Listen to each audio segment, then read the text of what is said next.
About a year ago, I made a video titled "We Was Kangs," and in that video, I was just talking about my experiences with racism in America as an African or a South Sudanese during my childhood. And the comments were shocking, bro. The comments were so bad, bro. Here I was talking and opening up about my like childhood experiences, times that I felt abandoned and like alone and like whatever as a kid, all because of the color of my skin. And there was just people inside of my comment section cracking "We Was Kangs" jokes. Like, it didn't even feel like most of the people who commented even watched the whole video. But I can't even lie, some of the comments were kind of funny though.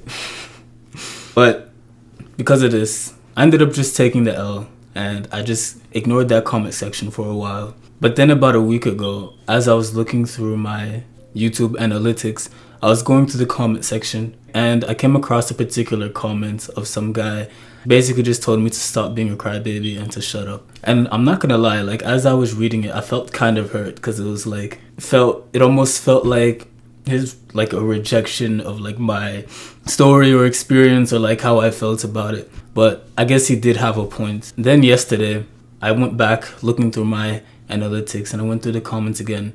And I was just responding to a bunch of people and I came across this comment and I decided to respond to it. And whilst doing that, I've kind of had a realization of why I do the stuff I do for my YouTube channel. Like, why does my channel exist? Why do I look into African history? Like, why does this stuff even matter to us? I'll basically have the editor like put a picture of my comment, right? I told that guy.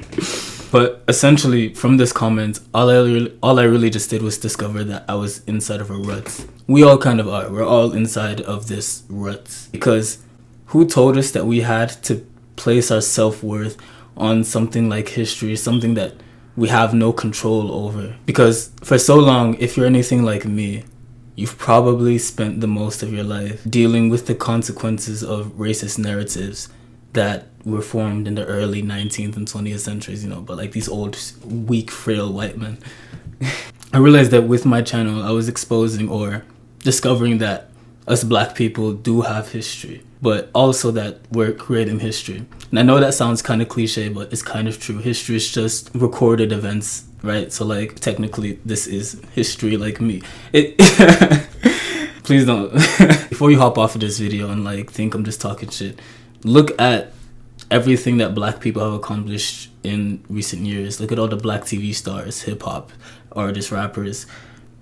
Me, I'm South Sudanese. I'm from the newest nation of the world.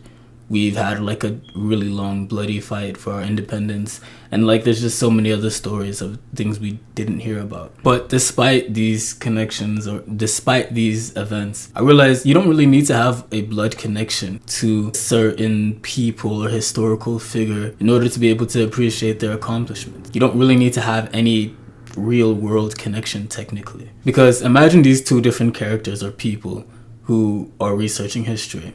Scar versus Mufasa. Scar claims the history of other people because he feels like he needs to have a blood connection. He claims all history as his own, exclusively for him.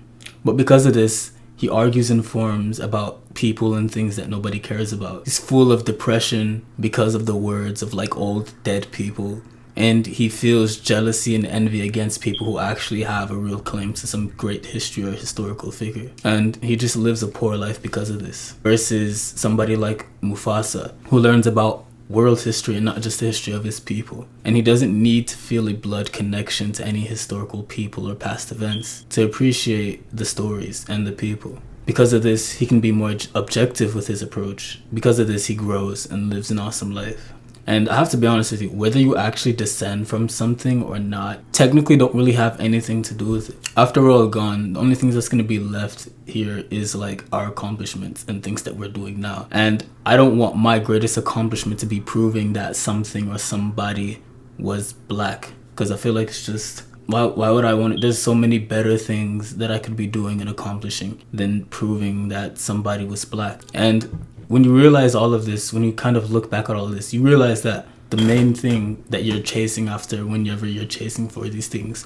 It's just the fundamental human core desires. I'll fucking leave the like pyramid of like, you know, the one that Maslow's hierarchy of needs, right? You just want love, appreciation, all that stuff, because you probably didn't get that as like a kid. And there's absolutely nothing wrong with that. I know people might use it as like an insult, but it's probably true. I mean, I can kind of say it is for me. Obviously, I had like family members, my parents, you know, did a good job. But like, I guess, yeah, you know, just feel like an outsider. Most of us, if you're anything like me, you've been laughed at just because the fact you were African or because you literally existed. But things don't have to stay this way. You are the only one in control of your life, and you can decide the type of person you want to be. And I think I've already chosen mine. Now, if you're interested in learning about African history and all the stuff that they didn't teach you in school, join my private community where I teach you these things. I do one-to-one everything. I text you, I make courses for you, hop on calls with you. I just finished an entire course on the genetic history of East Africa, and I just let in 3 people for free. And now they can experience all of the benefits in my course, plus my one-to-one attention and help with any topic that they are interested in. Everything that I create will be on there. So once you buy that membership, you've bought everything. Like I literally won't ever charge you for anything else. Like any books, any like ebooks that I make, courses that I make, or anything like that, it's all gonna be there. So once you've bought that, you've literally got everything. So if you're interested, be the first link in the bio. But with that being said, take care. Talk to you later. Back to playing my guitar, bro. I'm gonna try to play that one song, Emiliana by CK.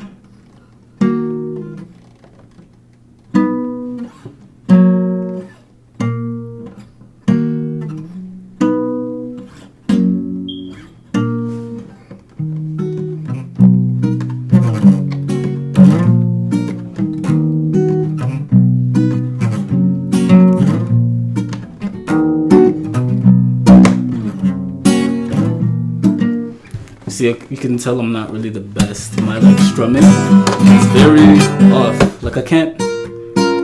My strings are kind of buzzy, and whenever I pull them up, I should. Okay, this sounds better.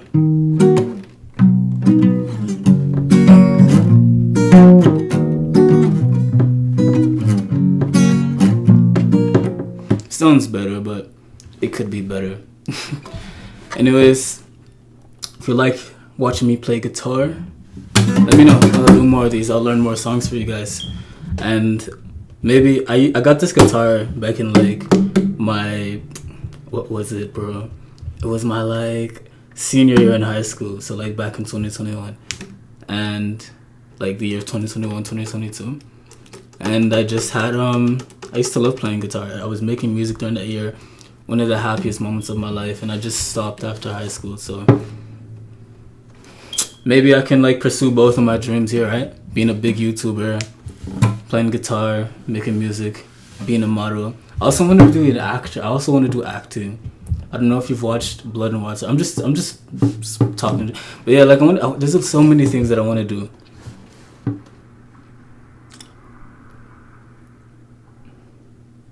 Life, I don't know. I wish I could do everything. I hope I can, but yeah, we'll see. We'll see in the future. You guys take care though. Thanks for watching this far. If you would like to support a young guy just trying to like achieve his dreams, hit the subscribe button, like the video, and share it with somebody who might need this or can be helped by this.